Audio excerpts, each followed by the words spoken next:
Good morning, everyone. It's Maria Russell here with you today, back for Not Too Shabby. I'm back to share with you more inspiration using the October box. And I know that this box is completely sold out, but then the design team would still be sharing our projects so that you will be able to get a lot of ideas utilizing the box. So this ornamental Christmas stamp set I've already shared in my previous video. I know you've seen the stamp sets.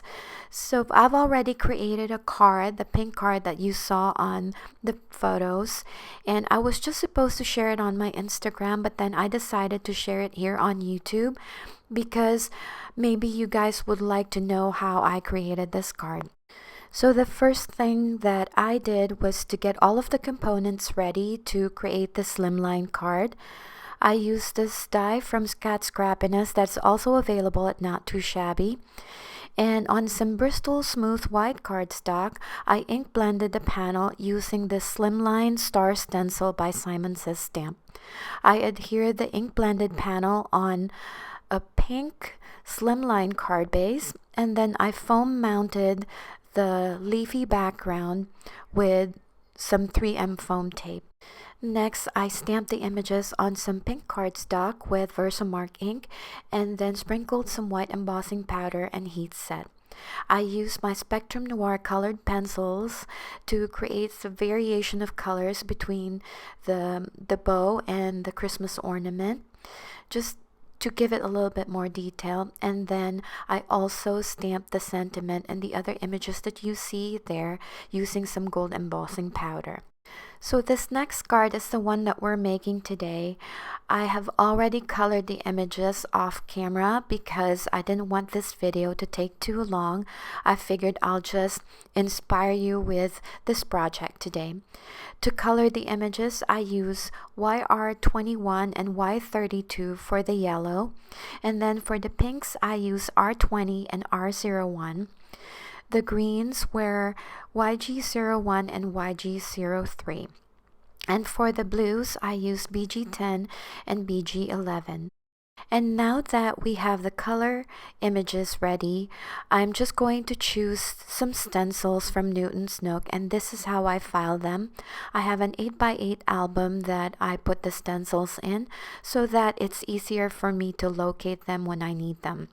So to create the background, I have a panel of some Bristol Smooth White cardstock that I put on top of the craft mat, and we are going to ink blend this background. I'm using some painter's tape to just mask off the bottom because I want the bottom to remain white. So I'm just using a bunch of my masking tape to mask it off. And then we are going to ink blend this background using some Distress Oxide inks. At first, I have Salvage Patina and Peacock Feathers, my two favorite colors of Distress Oxide inks. And as you can see, I was only using one mini ink blending tool with the Salvage Patina and the Peacock Feathers because they are very similar in colors. But then in the end, I decided to add a little bit more blue at the bottom of the cardstock to have some color variations. So I decided to use Blueprint Sketch, and I use a different mini ink blending tool for that. And to create the whimsical background for our card, we will be using this cascading stencil by Newton's Nook. I'm adhering some washi tape on this so that the stencil doesn't shift while I'm using the texture paste. So this texture paste is very old, and as you can see here, it was hard for me to spread the paste on this background, so I decided to use the Stencil Pal from ThermoWeb, and it will just aid you to spread the texture paste evenly on your panel here. So that's what I did. And the next thing to do is just clean your stencil and your craft mat. Don't let it dry, and trust me on this because I've already done this a few times where I left it dry and it took forever to clean the stencil and the craft mat. But before I cleaned them, I took off the masking tape and left this panel to dry for about half an hour while I was washing the stencil and the craft mat. So once this panel was dry, we are now ready to assemble the card. The first thing to do is to adhere this background on an A2 size note card with some liquid glue and then add the images. The first one was added with liquid glue and then the second one was foam mounted just to create dimension between the two images.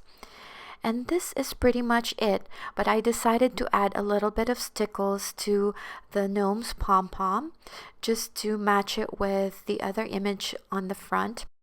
And then to finish the design, I found some die cut stars that I have from my stash, so I just decided to add them just to add a little bit of color on the background, and I added them with liquid glue. So here are the two cards again, showcasing components from the October box. I hope you got inspired today. And let me tell you that the next month's box is so amazing and you will not regret subscribing to it if you haven't done so already. So here are the two cards. I hope you enjoy this. If you have any questions, please leave me a comment down below. Don't forget to subscribe to this channel if you haven't done so already, and click the notification bell to be notified of new content from this channel. I hope you give this video a thumbs up if you love the projects that you saw today and got inspired. Thank you again for stopping by today, and happy crafting!